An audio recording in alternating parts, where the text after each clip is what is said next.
Good evening, I can say, Miss Gibbons. Good evening. Good evening, everyone.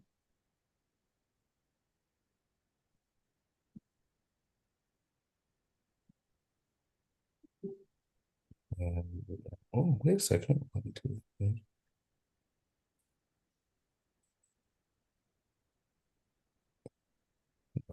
One more. And we are also live on YouTube, and I posted the link in our school dojo. So that's something I'll try to do every time. Thank you very much, Miss Gibbons.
All right, let's start, everyone. Good evening. It is 5:02. We can mark the start. Um, let's first start to see if we have roll. I'll just ask people to unmute.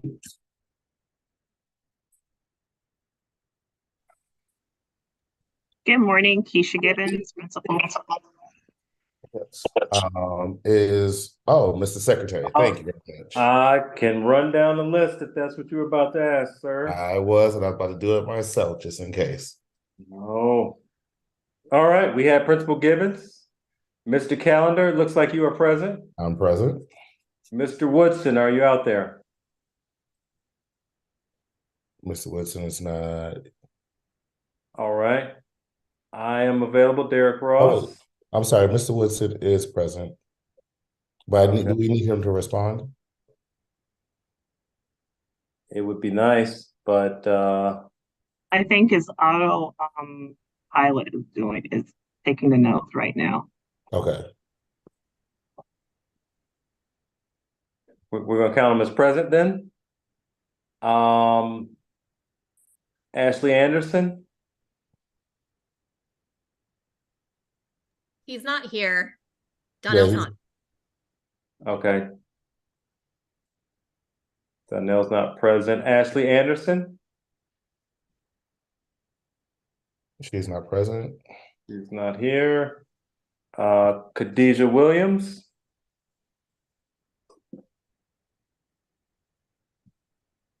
Not present. Not present. Amanda Siegel. Present. Amanda is here. Robin Delachko. Thought I Present. heard you. Got it. Carol Cooley.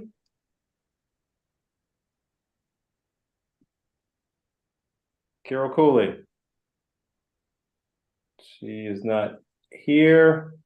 Lauren Kettings. Present. Present. Okay. We got Donnell. Khadijah just joined. Khadijah Williams Okay. just joined. Awesome.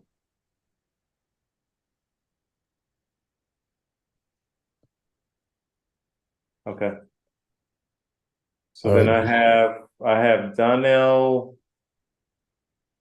Miss Ashley Williams, and Miss Carol Cooley as the only ones that are not present. Oh, I'm Ashley sorry, and Amanda. Anderson. Ashley Anderson, I'm sorry, I don't know why I said Ashley Williams. And then, I'm sorry, I couldn't remember, was Amanda Siegel present? Yes. Okay. Yeah, Okay, present. gotcha. So just three that are not here. Okay. Great. So we do have a quorum.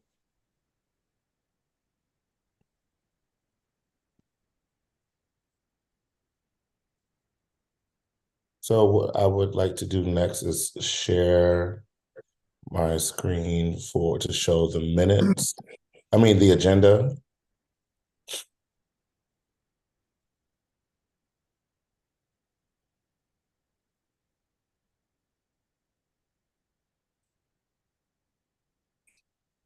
That's the one in front of me.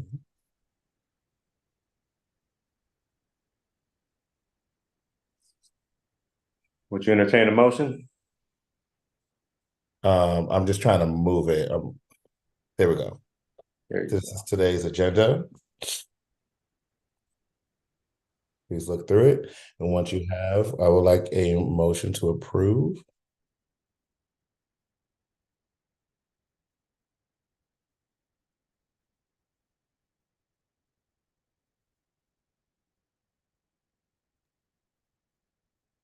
I move that we approve the minutes, the agenda as written, I'm sorry. Um, Hold on, Ms. Gibbons. I don't know if you can start the motion. I motion to approve the agenda as written. Thank you. I second. Okay, great. But thank you, Ms. Gibbons. Secondly, I'm going to share our minutes from our previous meeting. And no, is it December?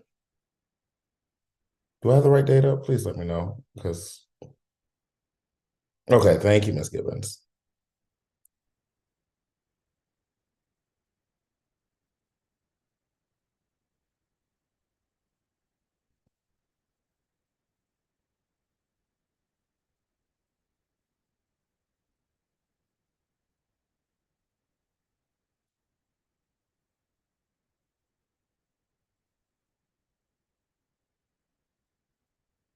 And I motion to approve the minutes. Can I have a second?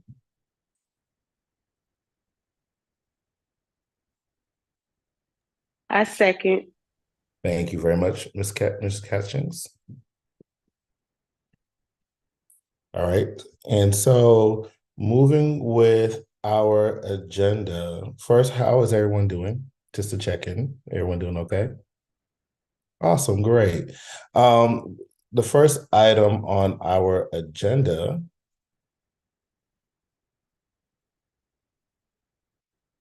I swear I do not like working on my Mac.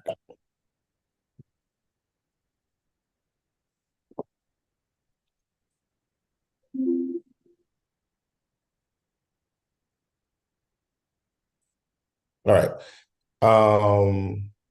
Our strategic plan updates, and we're going to work on ranking our strategic plan priorities. We did do a lot of the work previously in our last meeting, and so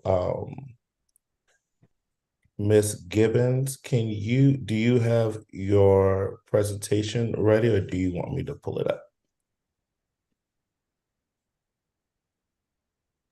I have it ready. Thank you so much. Thank you. All right. Good evening again, everyone. This is going to be our presentation for our December meeting, and here are the agenda items. Strategic plans and priorities we have kind of reviewed to this point, but what we're going to add on is our data discussions, and then also then speak a bit about from the principal's report. I'll ask if we can move into that after the presentation because it kind of linked. So then I'll go into that if that's in order, and then talk about our current enrollments, and then any, because that's starting already.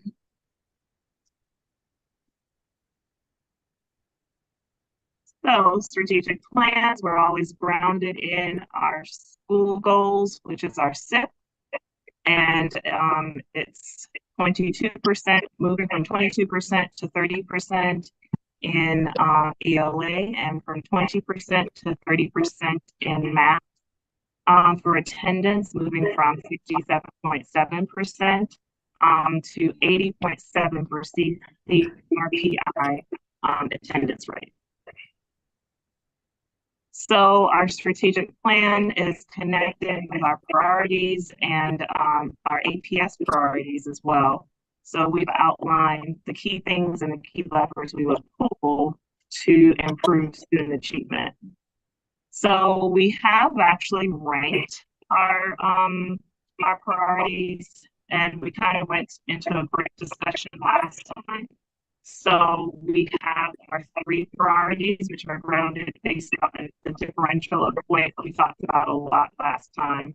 But here are our 3 priorities that were defined: wraparound services to meet the needs of the whole child, high levels of academic growth for all students, and maximizing the instructional day to ensure that we are engaging opportunities that are aligned to standards for our students. So our data. So we're going to start off with our attendance. And remember, I said that we had 67.7% of our students were considered with the attendance rate for CCRPI. Currently, as of today, it's 76.1. So we're going in the right direction. Our daily average attendance rate is 31.1, which is above the district's attendance rate. And as you look at our Hope Hill in comparison to other schools, we're actually making some gains. If the blue or that dark color is a good thing, because that means that we're moving from last year to this year. And orange, if we were to have orange, that would mean that we were regressing. But you can see the grade levels as listed who are having 90% or above. Our goal each and every day, everyone, to have 95. That is when we take milestones in any type of assessment, our state assessment, they're looking for 95% of our students that are present and accounted for. So that's why I'll keep mentioning the average daily attendance. So though we're at 93, we need to be at 95 in the 3rd through 5th grade tested grades every day. And so looking at 3rd through 5th, they're averaging about 93 as well. So we need to look at how we can improve those rates. And we're working on that every month, every day to help improve our student attendance. Now, in comparison, actually, let me go back one. In comparison to month from last to this year, I did speak about last month, showing the, our improvements. As of the 12th today, we're not faring as well as we were last year. We're below last year's numbers. Last year it was about 93.9. This year we're about 91.2. However, last month we were above. We were at 93.2. So good job to our students coming to school every day. That was part of the reason I also put some information in our school newsletter about attendance to hopefully direct our parents in a different way of how to look at like appointments, etc. All right, so now going into our milestone, our math data, and this is from winter to winter. And so if you look the top line, which is highlighted for us in the, I made the box more prominent. Winter 2022 is the first bar with 42% for Hope Hill. This year, 2023, we're still at 42% in the beginning level. Last year, basically all of our numbers stay the same. So last year we had 35% in the developing, 16% in the proficient, and 7% in the distinguished. Those are the exact same numbers we have this year. So we did not grow as the overall. These are all content, math, and reading. Now, when we go into content by content, we can see a little bit of a difference here. So for last year's beginning level learners, that was at 47%. This year it's 46, a decrease of 1%. Last year's developing 29%. This year, developing in ELA is 26%. We grew our proficient by 1% from 16 to 17%, and we grew our distinguished from 8% to 11%. So that's going in the right direction. And when it came to math, we actually showed a little bit of regression. We went from 37% to 39%. In the beginning area, 41% to 43%. So increasing both of those areas by 2. And then decreasing our proficient by 3 from 17 to 14%. And then for our distinguished, we went from 5% to 4% again. I'm sorry, not again, but we decreased by 1. So that is our report for our milestones data. Would you like me to continue on into our next segment, which is a principal's report?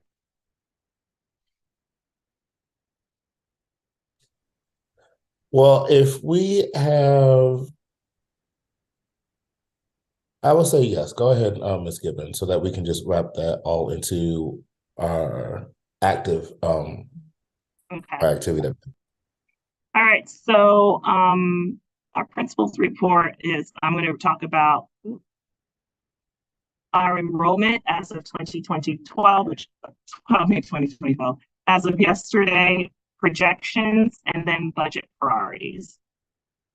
So our current enrollment, I compared it to what APS projected us to have last year this time, to what we have currently, and then the differences.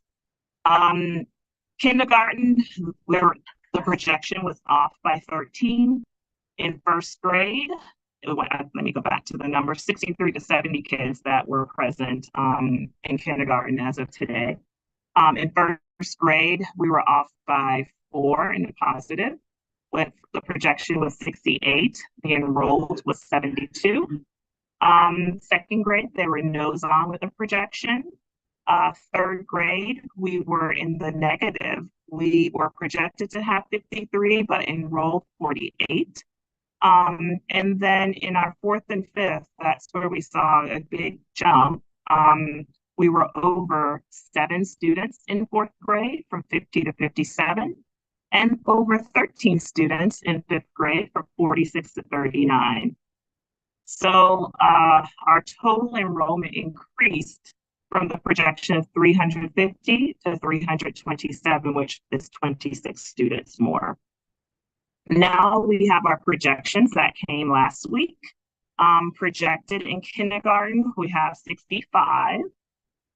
Projected in first grade is 71. Now the cohort of 2023 students, which is a kindergartners moving up to first grade, currently is 70. So we're a difference of 1, which is not a big deal in this moment. But the second grade, the projection is 61, but the cohort moving up is 72. And so that is a little bit of a difference for me, which I'm trying to determine with them why would we lose 11 students in second grade. And then third grade, a difference of 2, 72 projected. The cohort is moving up is 70. And then in fourth grade, they're projecting us to go up by 2. And then fifth grade, no difference. So in comparing just the first through fifth grade, it's 317 that's in that cohort. So the difference between what the APS projected for us is 372 with including kindergarten to 317, which means that they're they would be off by 10 students in kindergarten if we go by this. So I will be working with the department to see how we lost these 11 students in second grade and see if that we can actually prepare, because when I look at the trends, kindergarten's numbers has been increasing. It has not been decreasing. And so if we have a difference of 55, I'm a bit worried that if we do not plan for how we have them now, if we go by just the projected numbers, that we will have possibly another fifth grade team, which I'm hoping that's not the case because we don't have the space.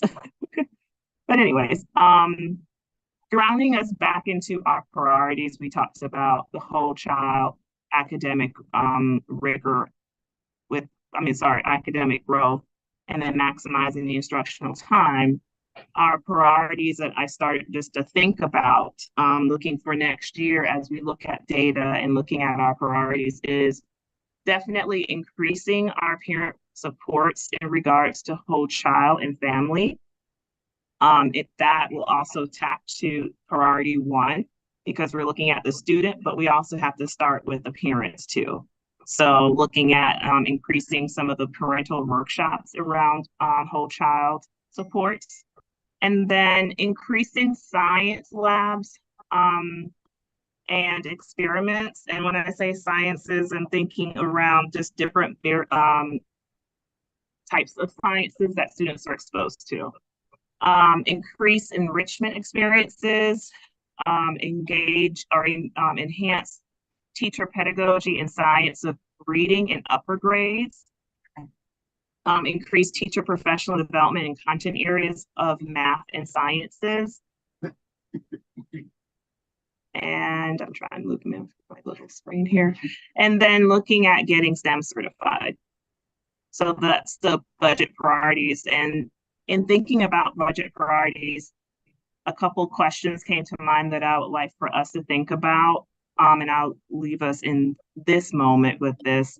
But what does having these different priorities, what does that look like manifesting in our schools when we say increasing the parent workshops, improving the labs? What are some of the key levers we need to pull or things that we need to do to put that into place? I have some ideas, but I didn't want to put that out there yet until we have a discussion. What are some of the key levers that would impact student growth and achievement? And then what are other schools like us doing that are 90-90? So 90-90 is a where 90% of the students are free and reduced lunch, as well as economically disadvantaged. And the demographics is 90% minority, but they're performing 90% achievement rates.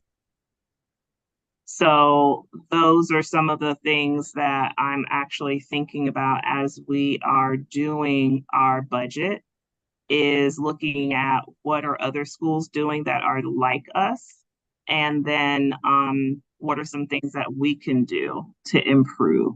So that concludes my report.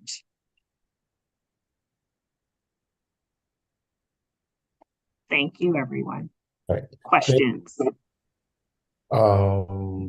Yes. I got Oh, one. That's Mhm. all right.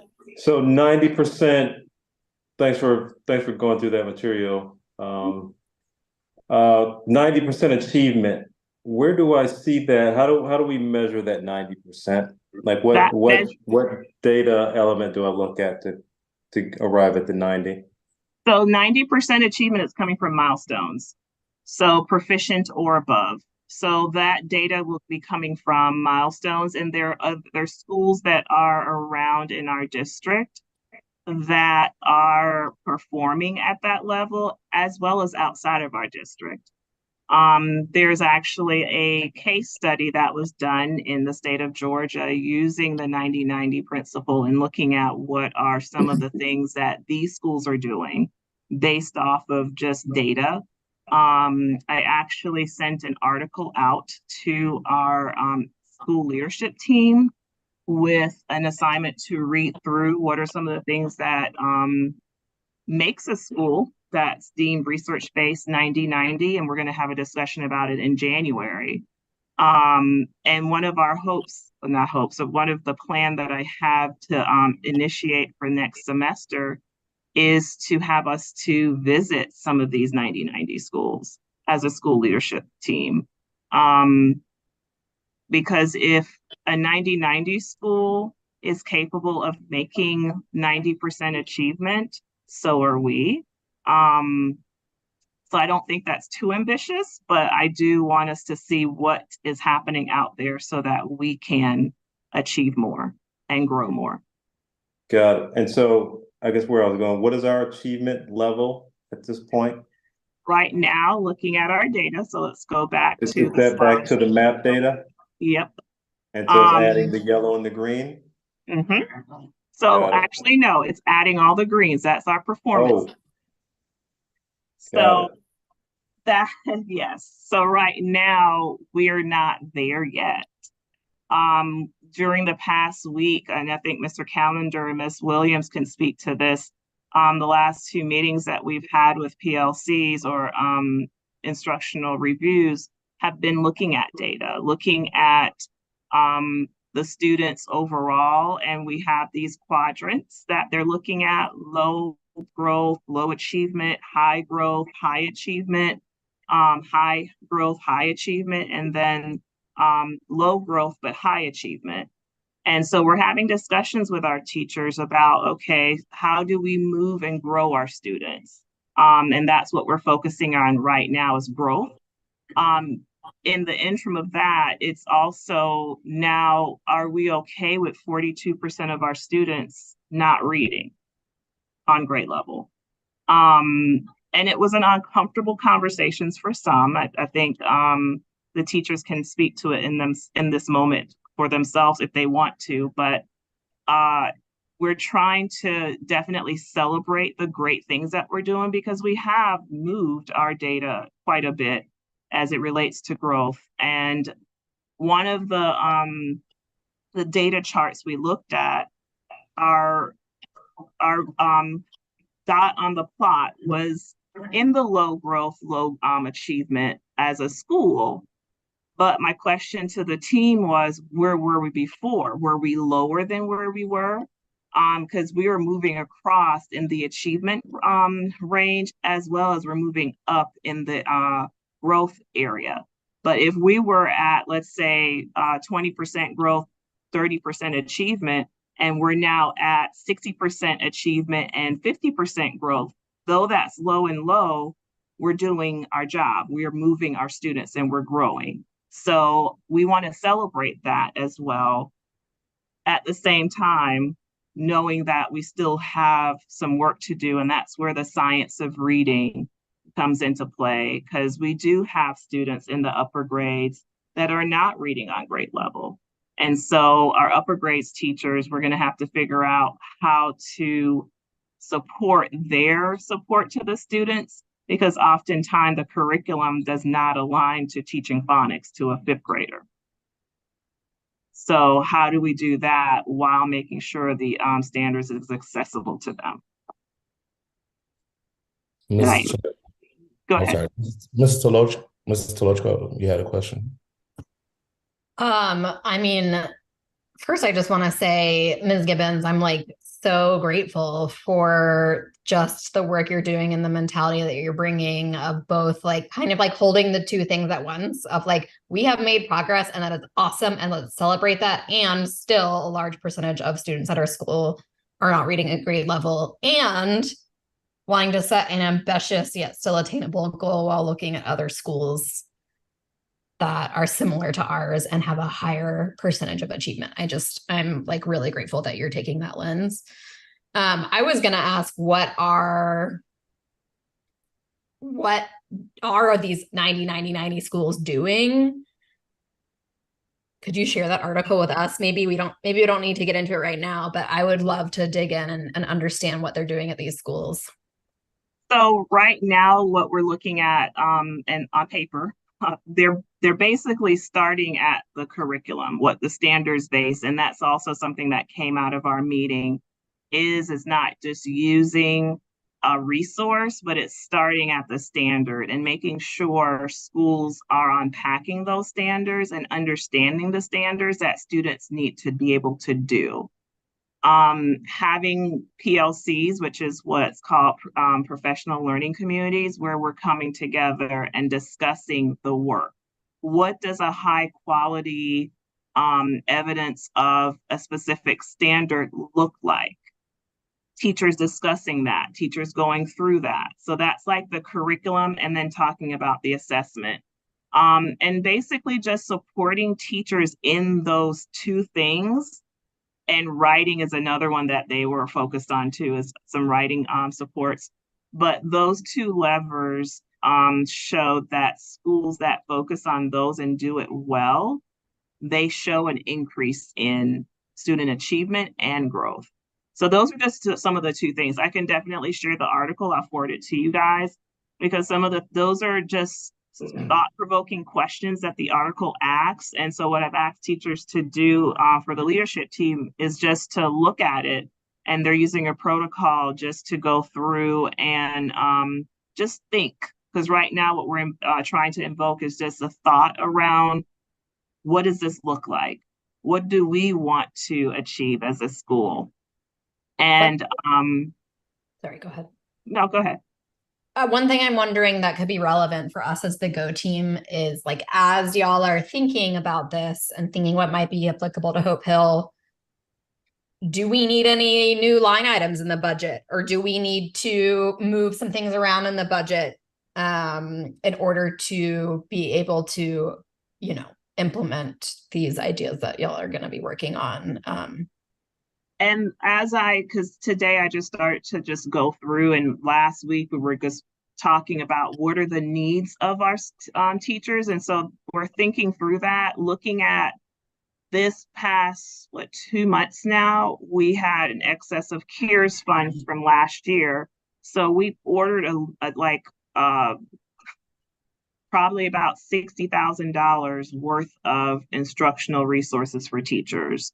And they were given to each teacher, had a set amount to spend. Each grade level had a set amount to spend. Departments had a set amount to spend, and they were to look at their curriculum, look at what their needs are, that things that they don't have, to help them to teach what they need. So I think as it relates to, and that's why when I shared my priorities, that was some of the things that I thought about too, was, okay, what does this look like for us?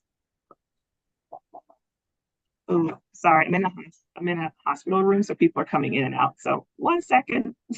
And Ms. Gibbons, as we continue with discussing our ranking our strategic priorities and with the strategic plan with everyone, I think we should have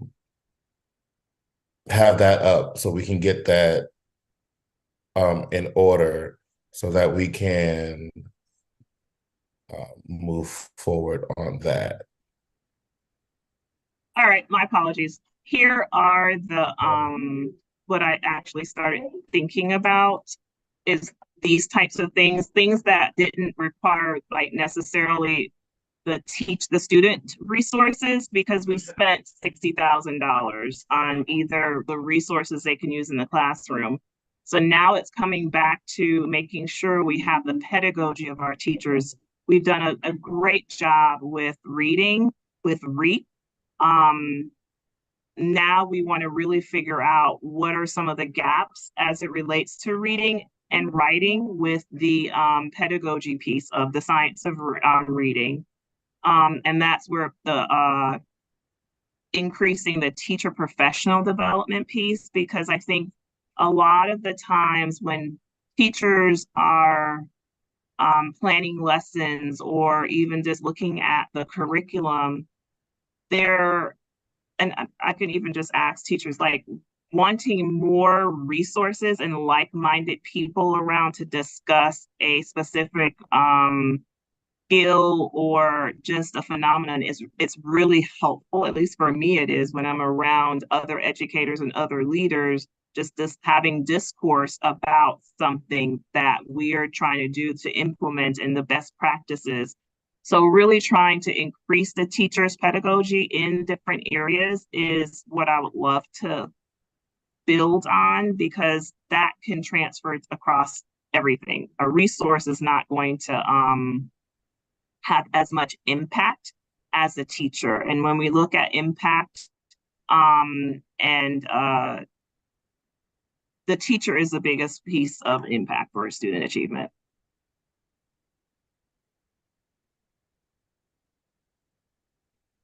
So those are some of the things to think about as I'm. And as we look to finalize our strategic plan and just those lists of the order of the levels of importance, can we have that up as well so we can vote on our final decision? And I do thank you, Ms. Gibbons. And as we continue with those conversation pieces, I would like to just keep in mind that some of those kids that we see in that 46% in red are students that have high growth. Though they are students who have high growth. So they are moving in the right direction. And we just got to keep moving them in that right direction until we can get them in to the next band, which would be the yellow or hopefully green and blue. So with what we discussed, we've talked about, making sure we have the support for other students, making sure that we have support, I think, which should be included if it's not already, about supporting families, which, can fall into wraparound services, because I think another important aspect to this is to make sure that we help parents to be able to help their children at home. I think that's another missing piece, because of how the curriculum changes, parents might not be aware. So I think that communication piece would be very helpful. But I don't want to belabor the point too much, because I think we all are in agreement about these 10. Are we ready to, can we have a motion to vote on this, or do we want to have some more conversation to move things around, add or subtract? Yeah, I think we need more conversation personally. That's just my opinion. Couple questions. What's our biggest ability to affect change here, right? If we're just talking about, I think our goal was to go from 22% to 30%. On the CIP goals, school goals, 22% students to 30% students, proficient or above? Yes. So how are we doing on that? I know with Ms. Fluker, she was taking that count. Mm-hmm. So we have met it in reading, and we are 1 point off in math as of this one. So when we go back to the school-wide numbers. So this is a collective, hold on. Got it. So for ELA, I might have it reversed. and this is all grades second through fifth. When we pull out the second grade, and I mean take the second grade out, we actually bumped up with third through fifth. So I'll pull up the data from the dashboard and send it out in this. But when it comes to our ELA, we are meeting it for 3 through 5 and not meeting it for math. And so the question that you're asking is, what are we currently doing now? That was part of the reasons for us to do a reset with our team. Mr. Calendar, can you speak a little bit from the reset meeting? What are some of the takeaways that you had? So the major thing right now is our approach to instruction, especially for me being, on the ELA side. I teach fourth grade ELA. And so the process instruction in which I have run ELA had to be modified. So for instance, for SOAR, which is our intervention period, we've made academically homogeneous classrooms for our SOAR period. And so we're one class that needs their phonics. I am giving them their phonics lessons because my experience teaching in kindergarten and first grade, I've gone through that training with REAP. So my strong background in phonics is being used for those for the upper level kids in fourth grade. Also, right now, the kids are learning how to process the information. It's one thing just giving them the information, but they got to learn how to work with it and being able to work with it independently. So there's a strong push to trying to apply what they're learning instead of just doing it in isolation. As far as with math, right now we are working within the fourth grade team.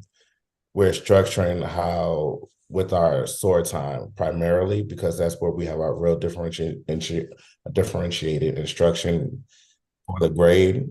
How we apply that with our two teachers because we have two teachers teaching math. So we're able to really attack that aggressively because especially with how our scores were looking in math.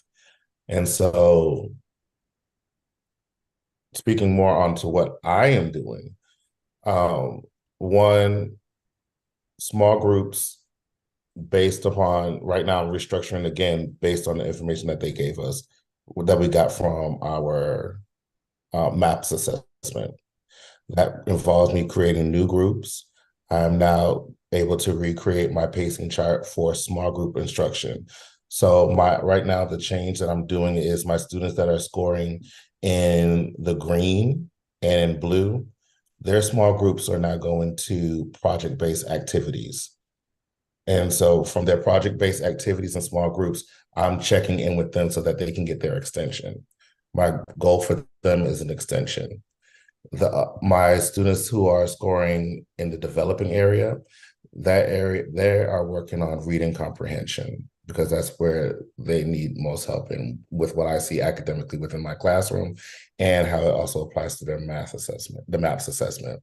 So we're focusing a lot on reading comprehension within the standards that we've already done.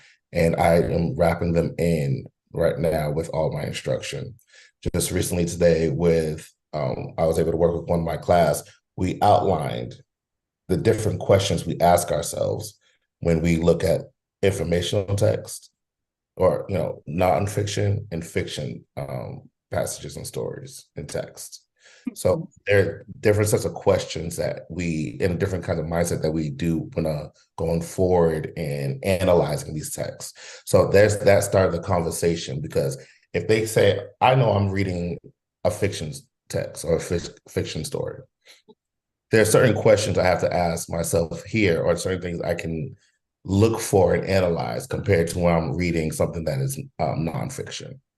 So starting there, they're able to pay more attention to those aspects and also be able to recognize those immediately. Oh, this is the plot. This is where the resolution is. Oh, well, I can see that the character is being patient. they start doing character and analyzing characters. So there's a multi-pronged step that I'm using when it comes to my instruction for ELA. And another, we also got our right scores back. And from that information, I am now going to also focus more on written responses, because we do written responses, but moving forward, I need to also show them how to do the written responses correctly, making sure that they're answering all questions that are given to them in written responses. Got it. No, that's helpful, Mr. Calendar. You clearly are managing a lot in your process. That's amazing to me, someone who doesn't have to, segment my work in so many areas. Is it possible, Principal Gibbons, that when we meet, that we look at the data that's relevant to our goals that we've set? Tell me, so I think what you showed before, what we have is K through 5th, right? But our goal is, I think, 3rd through 5th, correct? Well, yes. However, I want all I want us to ensure that K through 2 is strong as well. So I don't want to isolate, because as a whole school, we need to move. I can break it down. I can definitely break it down into grade levels. Yeah.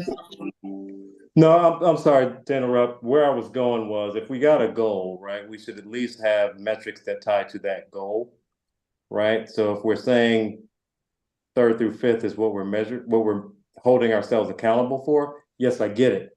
We want the whole school to perform, but we should at least be able to have something that we could look at that says, yes, this was the goal we set, and yes, we are aligned to that goal, and we're marching in the right direction. Now it's a little polluted because of the I think what you just said a minute ago was, when we strip out K through 2nd, right, the 3rd through 5th looks a lot better than what we said overall. So just want to be able to align, because where I was going at first was, wait a minute, are we stepping back, or are we moving forward here?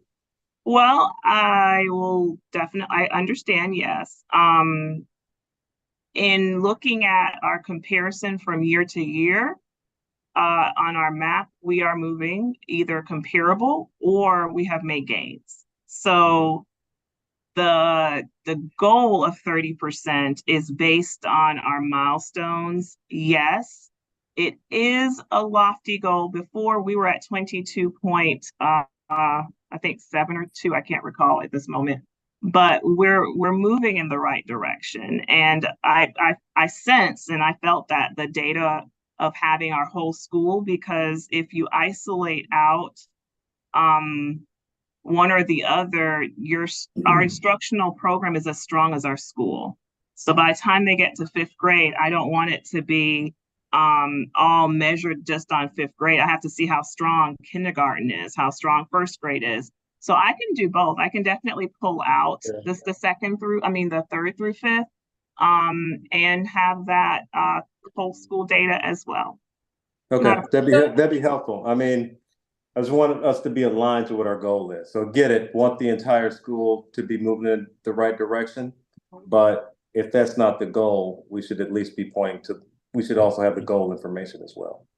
And, I will say, looking at the ELA data for 4th grade, I was satisfied.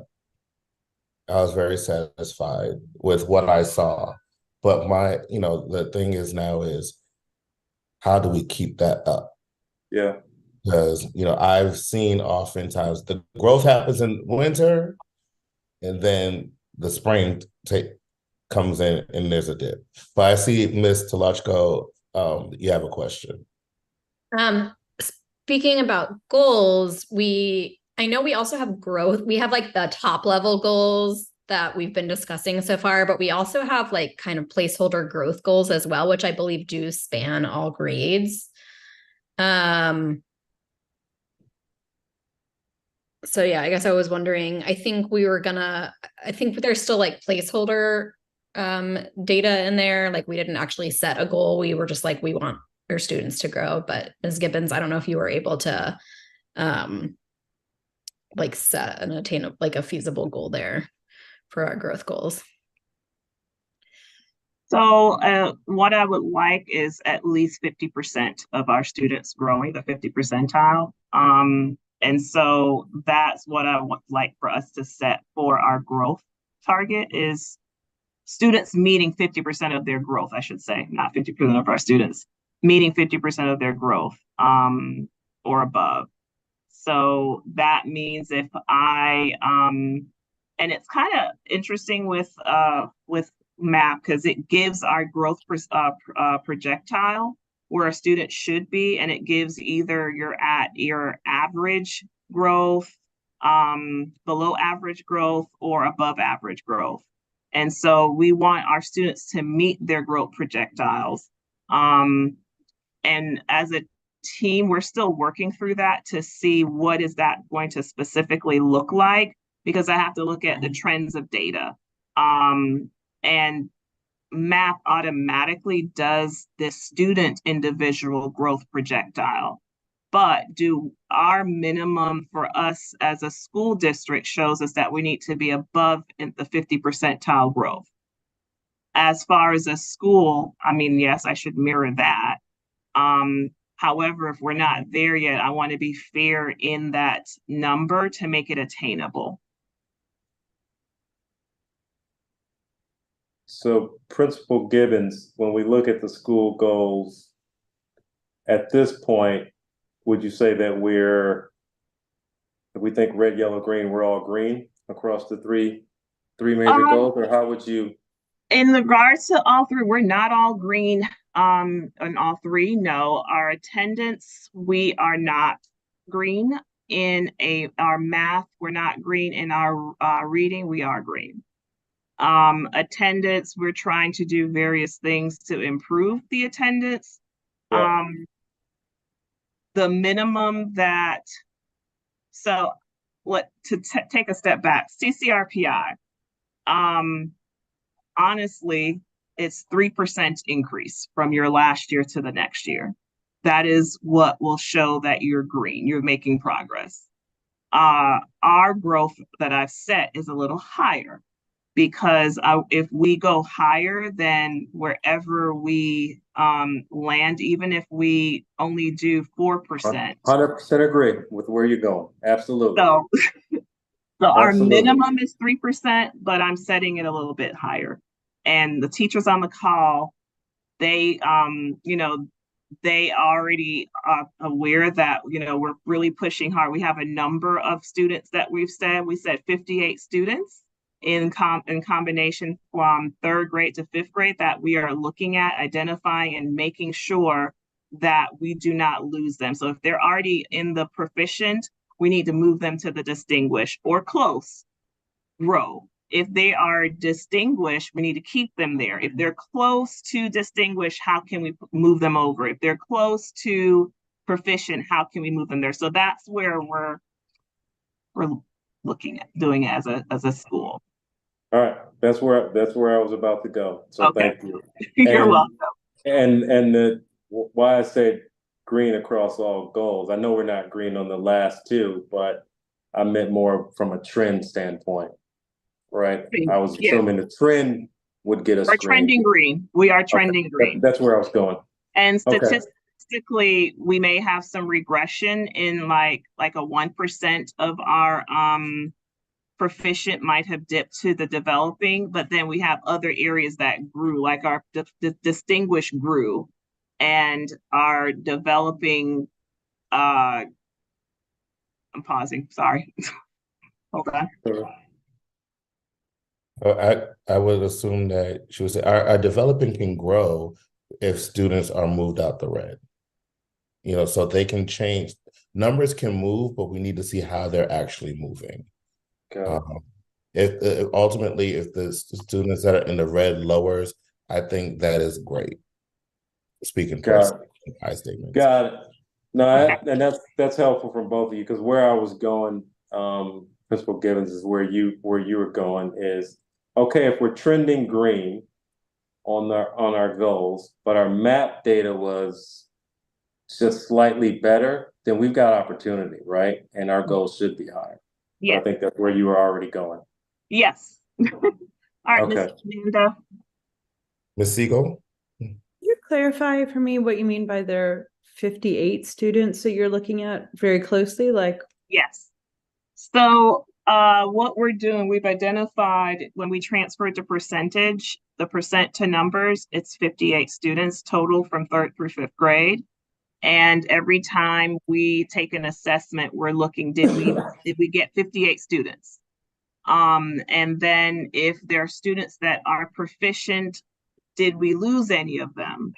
So it's kind of just making sure we have a number attached to a percentage and making sure that we identify students. So what that looked like in action was our teachers looking at the quadrant and looking at where students are.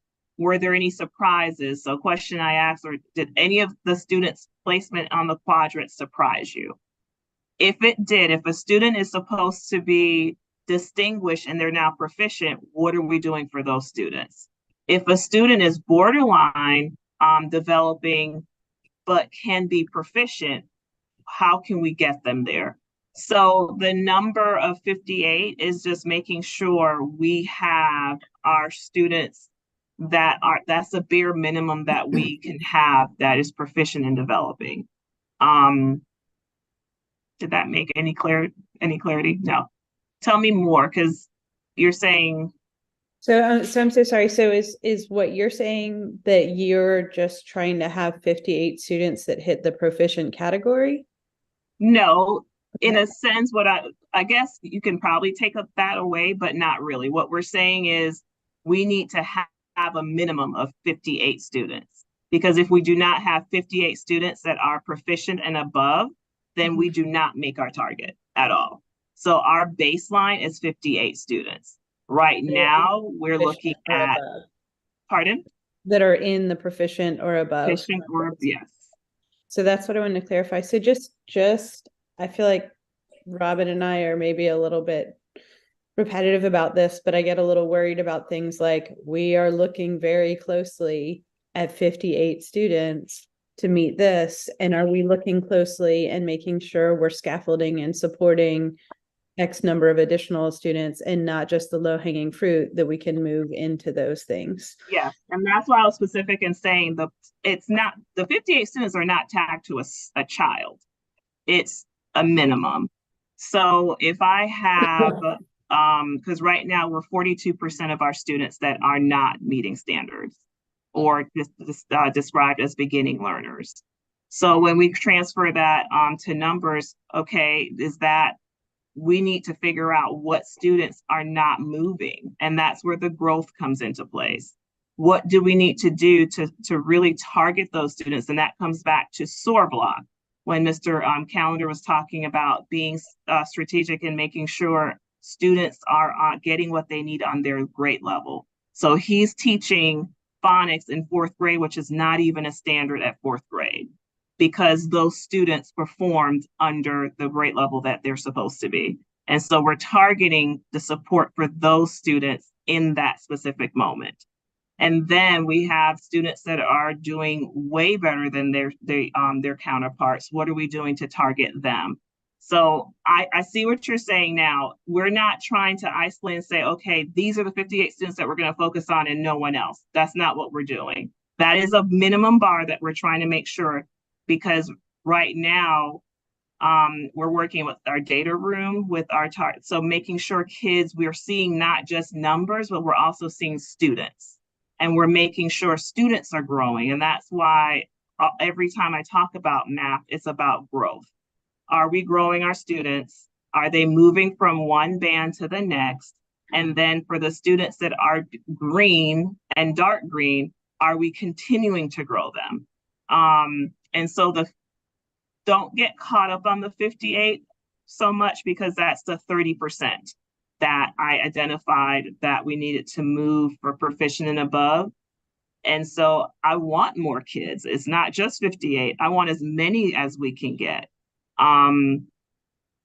I do know that when we use percentage, it's not as in your face as much as a number is. It's very abstract when we talk about percentage. But when I now tie that to we need 58 students minimum, that makes an impact because what we're saying is fourth grade, we need at least 20 students.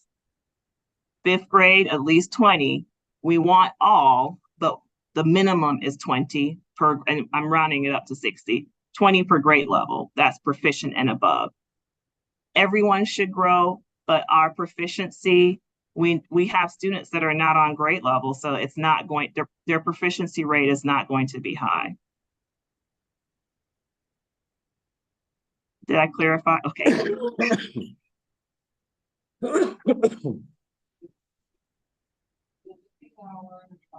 Are there any more questions associated to our strategic plan regarding MAP scores and data?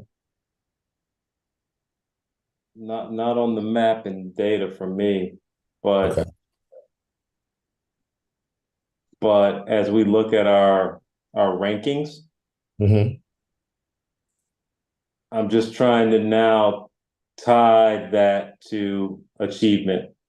So we've had provide wraparound services on here and providing needs for the whole child, right? And clearly that is very important in our school and given our current demographic.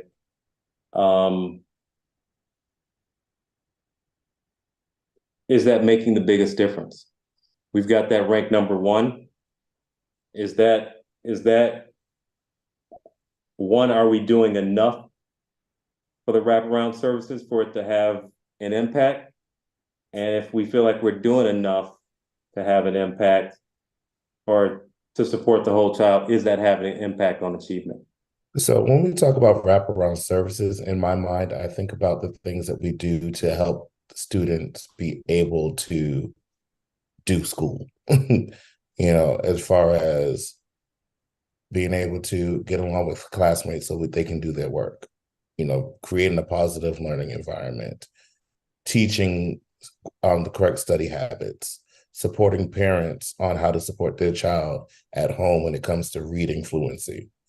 Mm-hmm. When we talk about, wraparound services are those things that are supportive of the educational process that happens in school, or just the educational process. Is it just in school, Ms. Calendar? I thought no, about in school and out of school. No. So it supports it. Wraparound services is a whole child approach. Yep. Includes what happens in school and what happens outside of school. Okay.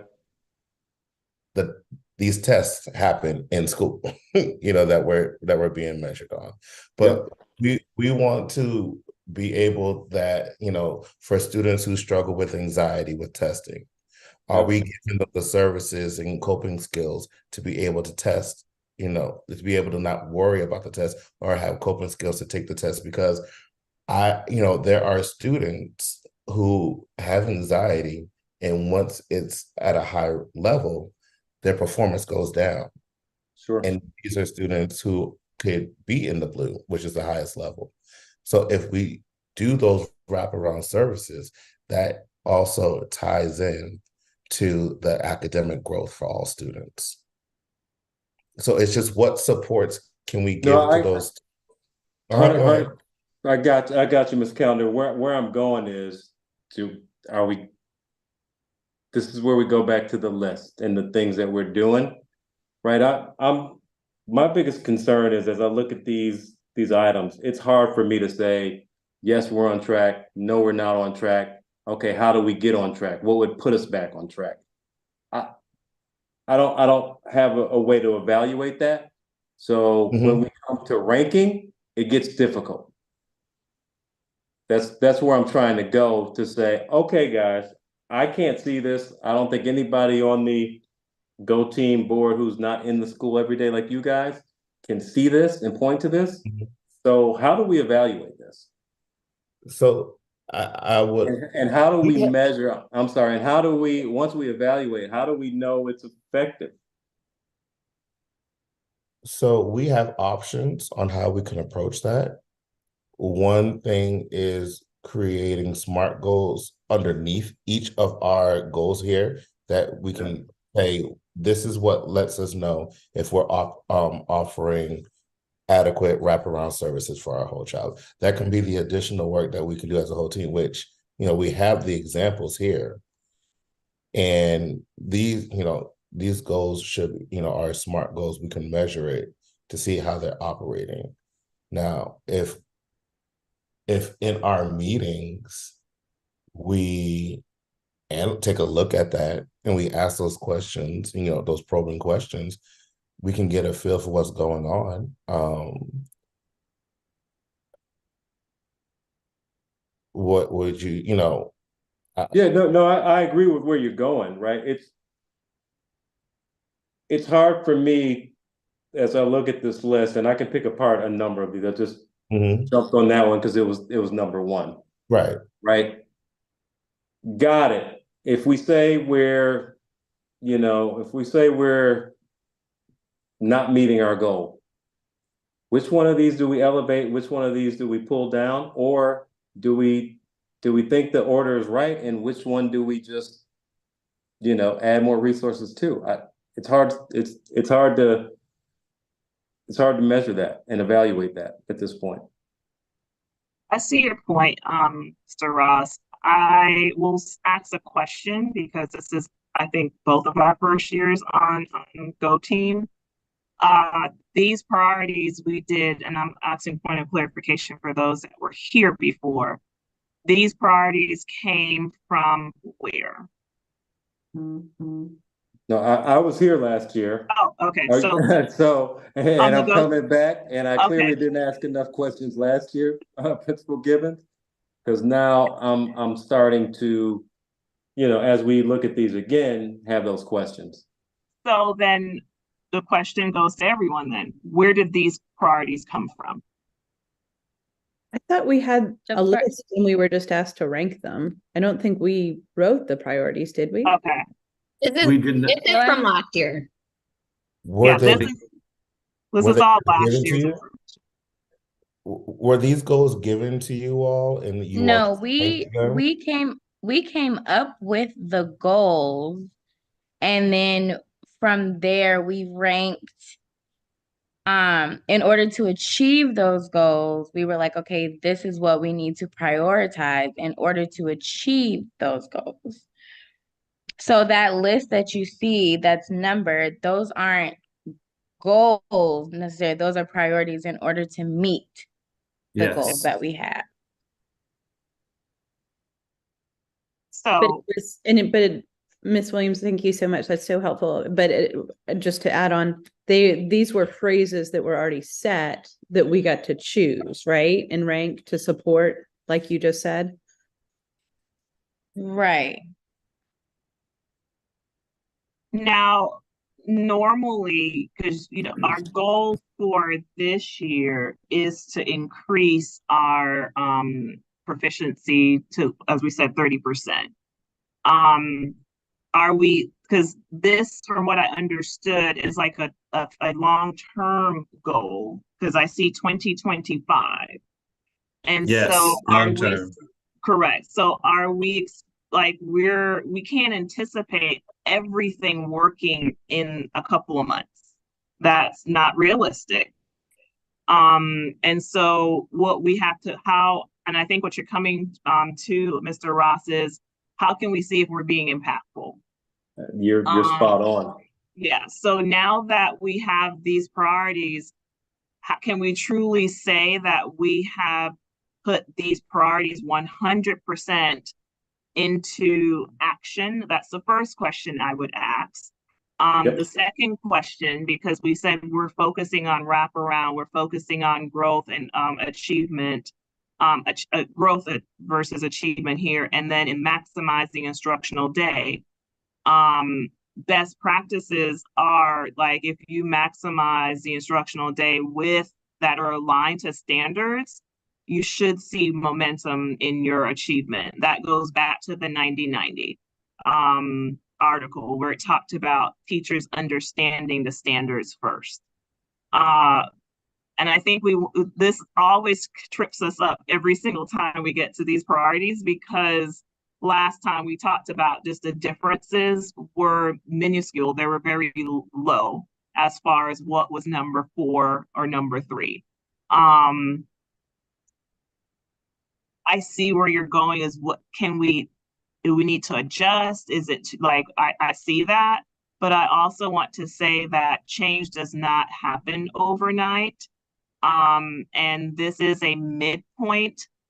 I would be very cautious in saying we're going to try new things, because then we haven't really given time for what we have said we're going to do to work or not work, is my thought. You're spot on, but that's where I go back to, okay, how do I even evaluate this? Right? Because we'll be here next year, right? And I'll be asking the same question. Were the wraparound services, should that have been our first priority, or should the order be different? Should our focus be different? Are we doing everything on these items that are ranked that we can be doing? Like, how do we know they're effective? And I want to say, let's not get too caught up, because school has to happen. All of these things actually have to happen every day, all day. The way that we advocate for resources has to happen. The way that we're using this data to determine instructional need is happening. I don't want you to think that none of these things are happening in the school. Don't think that at all. All of these are. I think what we have to do is now say, if we beef X up, what will the yield be? So if we do a change process, for instance, what we did in the reset, if we change, or if we implement teachers doing standards-based questioning, then students will show growth and achievement. So those are some of the things we're doing that's tied, and it's tied to priority number 3 that we're focusing on as a reset for our school. And then as we're talking to our teachers and grounding them in academic growth, our conversation of how are our students moving. So we're tying that to target or rank number 2 for our priority. And every time, like today, the teachers just did a tier 1 behavior workshop. That's tied to the whole child. So we have to do all of these things. We're looking at data, unfortunately, simultaneously, and sometimes it's not as productive. And so that's why we're trying to really streamline. And the lever we're pulling right now is standards-based questioning and alignment with what's happening in the class, from grades to assessments for and of instruction to milestones. Is everything rigorous? And that's where that alignment comes, because the standard is already rigorous. And I think your question a couple of, I think 2 Go Teams ago, was about rigor. If we're teaching the standards, which is priority number 3, there's rigor there. And then how we're assessing our students and pushing our students, because I'll tell you this, like Springdale Park and Morningside, they're on the low growth side. They're actually a little less than us for growth, but their achievement is all the way over on the other side. Sure, makes sense. And so they are trying to figure out how to grow their kids, even though they have the academics. So I see what I will make sure next time is to have 3rd through 5th grade only, disaggregated from the data, so that we can see that number. But we actually did it with the teachers, but I'll make sure we do it with the Go team to be more efficient and sure that we can do a good evaluation of the program. Thank you, Principal Gibbons. That'd be helpful for me. I mean, others may have a different opinion, so if they want to chime in, go ahead. This is just my opinion of one right at this point.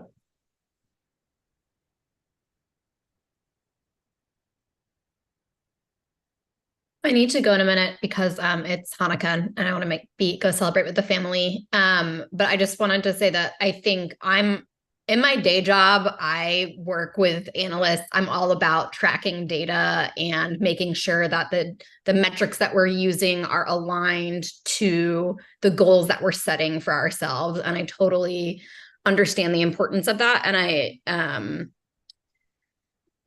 I also think if we get too focused on the data, then it's like you kind of like miss the forest for the trees. And so I just like I love the asking of tough questions. And I'm also like our teachers work so and school administrators work so hard. And for me personally, like it makes me feel better to hear like all the work that's like going on behind the scenes to not behind the scenes, all the work that's going on to like provide wonderful educational opportunities for the students. And I care a little bit less about what the metrics are, me personally.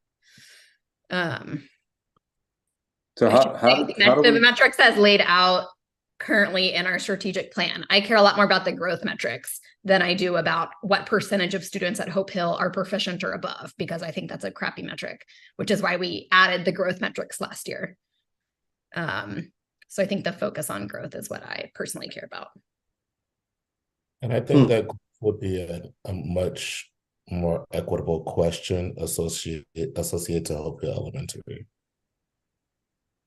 Because let's say, for instance, again, if I have a fourth grader who comes in on a first grade reading level, they are never going to get proficient in 1 year. That's not a realistic goal. And we also have to understand how children grow. And so we will, there are students we can meet our targets, as even though right now we're meeting our targets, and especially in ELA. We are doing the work. If it is that you would like more knowledge and feedback, well, more information on is it like the process or the numbers associated to? No, I have no doubt the teachers that I have interacted with at Hope Hill are doing the work, or my kids wouldn't be there, right? Yeah. But if what I'm on this board do is help us rank priorities, help us allocate funds to what we think our priorities should be, I have to understand kind of what we get from these items. We got to have better alignment, better understanding, a way to evaluate these things. Okay. And right? What's the point of even doing that? And if that can be the work of a whole go team, here's the thing. We have the power to create a subcommittee to do the analysis work. If that's something that we will want to go towards, so where that we can set that up, we can set that up. We have that power. And can I interject, as I've just been listening? I think once that suggestion is a helpful one, I think what will get Mr. Ross, you to where you are desiring that we are on the being able to measure, is to come alongside with this subgroup, alongside the larger Go team that's helping us operate and govern, right? So that we can see, so that we can hone our expectations and an understanding of what is our fiduciary responsibility with the outcomes that you are looking for, right? And I found in past, when I take what you're looking for and work alongside the leadership, so Mr. Callender, you in that subcommittee, whoever else ends up being on it, working alongside the Mr. Kobe and the rest of the team in office, that has helped very quickly describe or get me to where I'm needing to be in an understanding of my fiduciary responsibility, my expectation for us as a whole in that measurement category that you're pointing to. And it's helped me in the past rightly align where I should be in that. And I think that would just be a helpful exercise to see a subcommittee group do. But again, what's been most helpful is aligning that with the office, so that I think what we all have found is the Go team higher up tier, that office relegates so much of how we govern, that this really helpful question can be led to a right now very quick solution or an answer by just walking with them first, versus the subcommittee going off and creating it, and then you feed it back to the office and they say, actually, that's not what you're supposed to be, or it's not within our purview, right, or a part of our fiduciary responsibility. So vetting it through them, alongside them rather, I think it's just really helpful measure. Does that make sense, Mr. Ross? It does. It does. Happy to join that subcommittee. Oh, best believe I was gonna have you be part of that. I appreciate the questions because I like hard questions.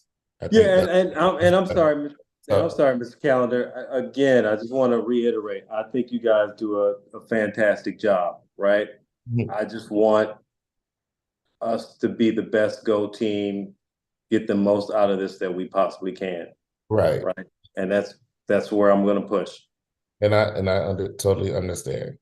Best believe those conversations on how do we move our kids is continually happening.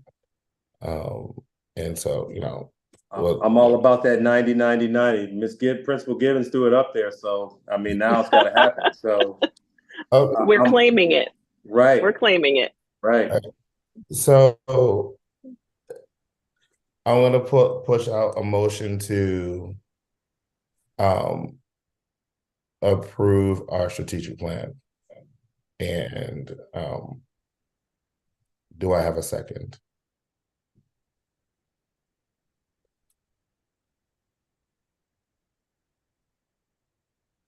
I'll second, and then I think we need to add into that a motion to approve with the addition of the subgroup that will ask about those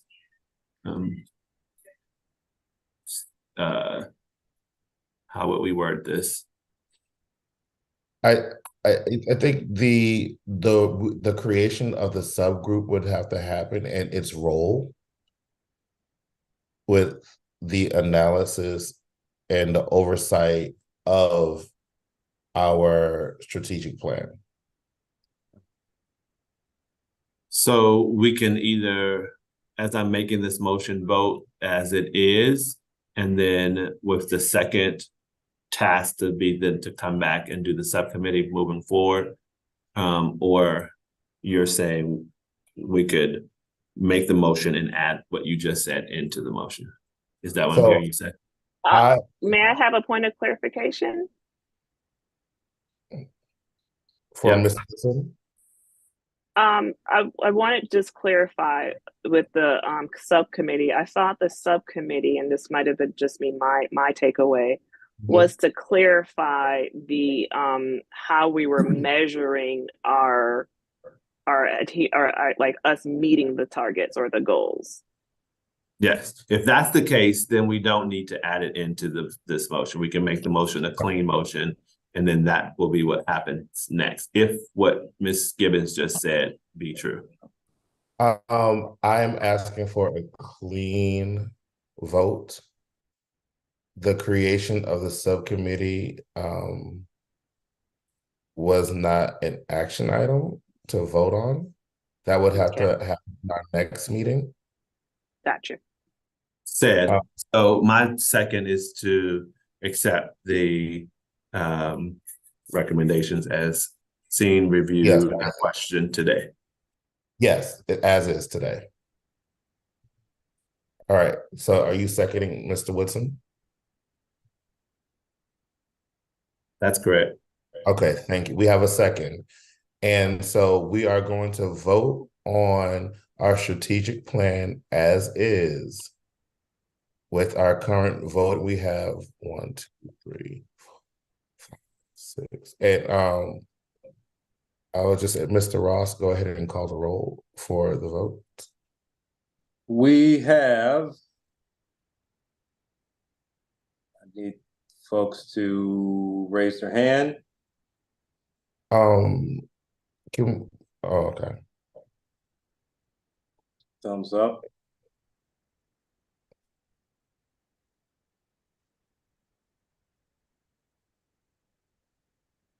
Principal Gibbons, I don't have you on there. I don't know if you're voting now or not. She's not a, She can't she's Oh, vote. can't vote, sorry. Okay. 1, 2, 3. Yeah, she would have though. Once, Mr. Calendar, did you? Yes, You made the motion, got it. We've got 4 in support. Oh, I was about to say, to make sure can we go through by roll? Sure. It's aye, nay, or abstain. I'll call them out. Thank you. Lauren Catchings, Yes. Amanda Siegel, Wait, I'm sorry, that's aye, nay, or abstain from the chairperson, Ms. Catchings. Sorry, I. Amanda Siegel, Aye. Khadijah Williams, Aye. Donnell Woodson, Aye. Mr. Calendar. Aye. Am I missing anybody? Miss Anderson.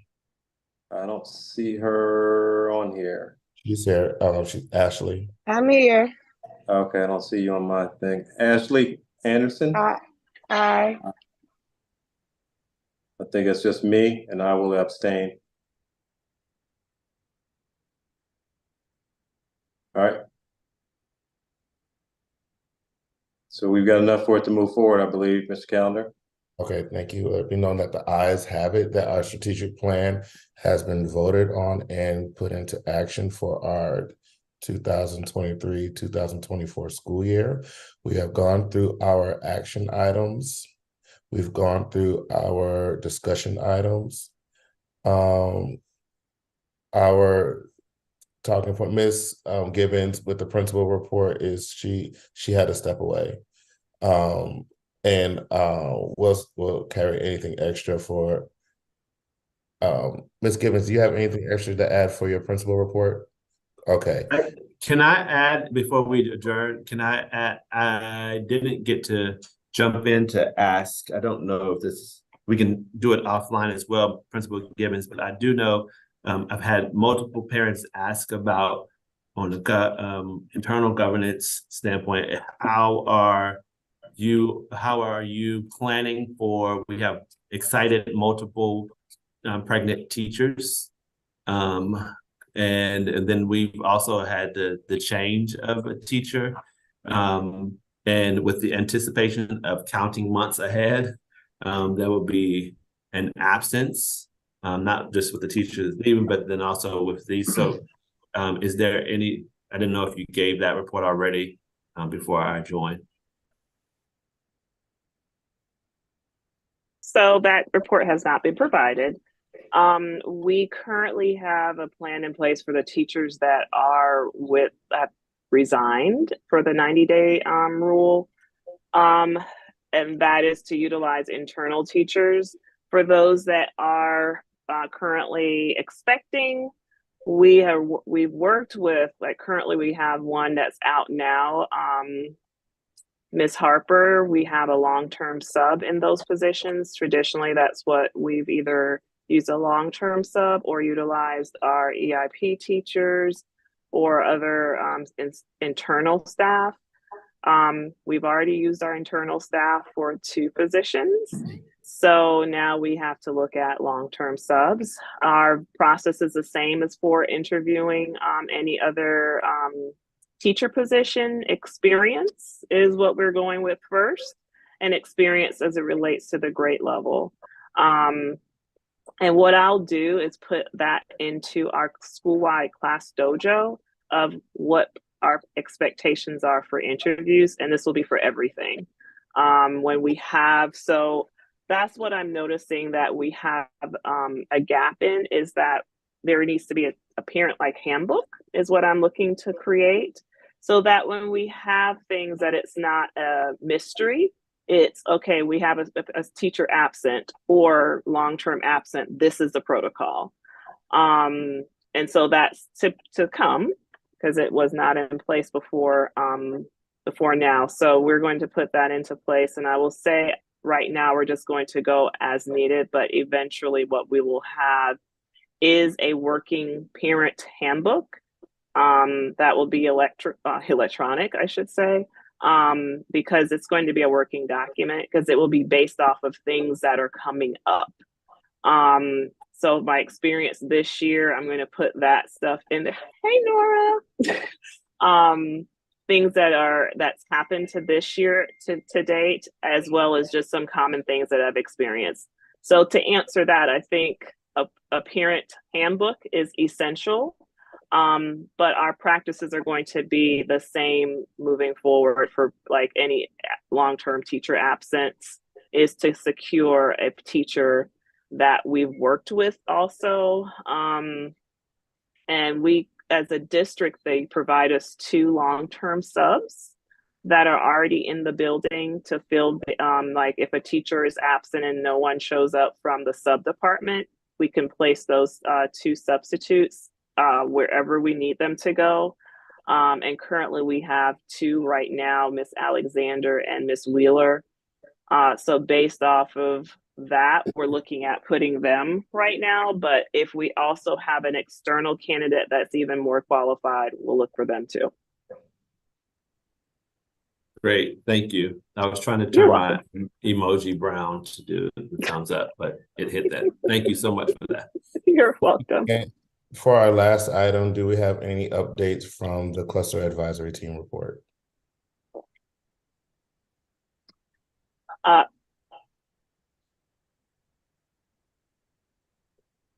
Did she freeze? Okay, she froze. No, I'm still here. I'm here, okay. But I don't have I'm not the representative, and I didn't attend the last one. Miss Anderson?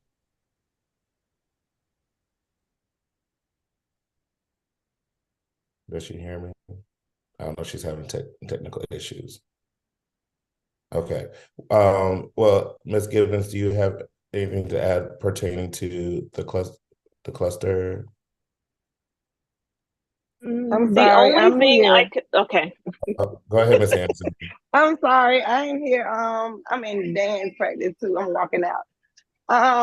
The only thing that I know that we talked about was doing more events together and trying to figure out ways to do that. And that's it. Together meaning clusters. Okay, yeah. And so more events together. I know that they did the sing along last week, I believe it was. We had different school or sister schools come through there. And so we're looking for more opportunities to do that because eventually these students will be together at Howard. And I'll add on the whole STEM initiative because we're a STEM cluster. And so I did recall reading from the some principals cluster talk that they're looking at working with the district to assess all of our sister schools and Hope Hills STEM labs to make sure that they have the, I guess, a baseline of resources that should be in a STEM lab. And so they're going to work with the STEM coordinators and the district to ensure that we have something in place to measure that. And then there were some family engagement activities that they wanted to discuss.